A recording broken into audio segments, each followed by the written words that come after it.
திருவண்ணாமலையில் வல்லாள மகாராஜன் நல்லாட்சி புரிந்து வந்தான். தங்களுக்கு பிள்ளை இல்லாததை எண்ணி அவன் மனைவியர் மல்லமாதேவி சல்லமாதேவி வருந்தினர். ஒருநாள் சிவனடியார் ஒருவர் வந்தார். உபசரித்த வல்லாளனிடம், மன்னா, எனக்கு பணிவிடை செய்ய ஒரு பெண் தேவை என்றார். இதைக் கேட்ட சல்லமாதேவி, மன்னா, நானே பணிப்பெண்ணாகப் போகிறேன் என்றாள். மன்னன் அமைதி காத்தான். அன்றிரவு அடியவர் அரண்மனையில் தங்கினார். பணிப்பெண்ணாக இருந்த சல்லமாதேவி அடியவரின் திருவடிகளை பிடித்துவிட முயன்றாள். ஆனால் அடியவர் மாயமாய் மறைந்து குழந்தையாக மாறினார். சல்லமாதேவி வியந்து கத்தினாள். வல்லாளன் அங்கு வந்து குழந்தையை அள்ளி எடுத்து மகிழ்ந்தான்.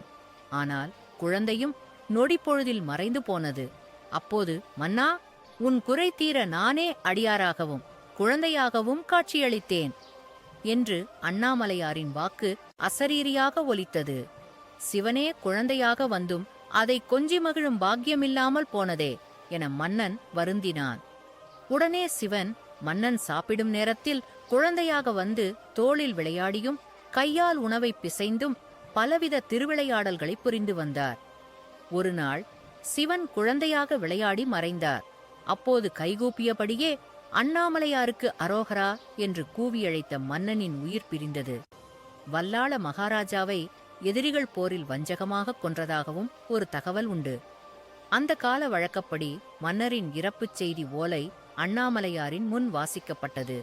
அப்போது அப்பா என்ற குரல் ஒலிக்க, ஒளிமயமான குழந்தை வடிவில் சிவன் ஓட்டமும் நடையுமாக கோபுர வாசல் வழியாக அரண்மனையைச் சென்றடைந்தார். ஈமச் சடங்குகளை தானே முன்னின்று நடத்தினார். ஜோதி வடிவாகி வானில் மறைந்தார். அண்ணாமலையாரே ஈமச் சடங்கு செய்ய வந்ததைக் கண்ட மக்கள் பரவசம் கொண்டனர். காரை காலம்மையாரை அம்மா என்றும் வல்லாள மகாராஜாவை அப்பா என்றும் அழைத்த சிவனை தினமும் வணங்கி அவரது நல்லருள் பெறு